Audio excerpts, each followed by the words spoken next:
உங்க எல்லாரையும் ஒரு எனர்ஜைஸ் பண்ற மாதிரி உண்மையா நடந்த ஒரு கதை ஒன்று சொல்றேன்.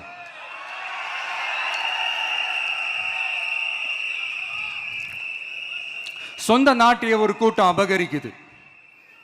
சொந்த நாட்டிலேயே இருக்க முடியாத அளவுக்கு ஒரு நெருக்கடி ஏற்படுது.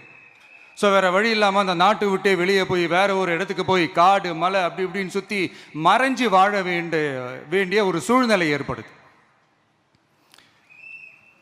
என்னடா இப்படியே ஓடிக்கிட்டு இருக்குமேன்னு சொல்லிட்டு தன்னோட நட்பு சக்திங்க கிட்ட பேசி ஒரு பெரும் படையை திரட்டிக்கிட்டு அதிரடியாக ஒரு போரை நடத்தி அந்த நாட்டையே திருப்ப மீட்டு எடுத்தது யார் தெரியுமா?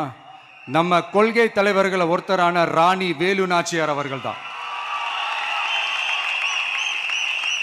அவங்களுக்கு அந்த நட்பு சக்தியா கூட இருந்து உழைச்சது சின்ன மருது, பெரிய மருது, சையது, கார்கின்னு சொல்லிட்டு அந்த 3 பேரும் தான். ஆங்கிலேயர் படை, ஆற்காட்டு படை மாதிரி அந்த 2 பெரும் படையை அடிச்சு துவம்சம் பண்ணிட்டு அந்த நாட்டையை திருப்பி மீட்டு எடுத்தது வேலு நாச்சியார். அன்னைக்கு இருந்த ஆங்கிலேயர் படை, ஆற்காட்டு படை மாதிரி இன்னைக்கு என்னென்ன படை இருக்குதுன்னு உங்க எல்லாருக்குமே நல்லா தெரியும்.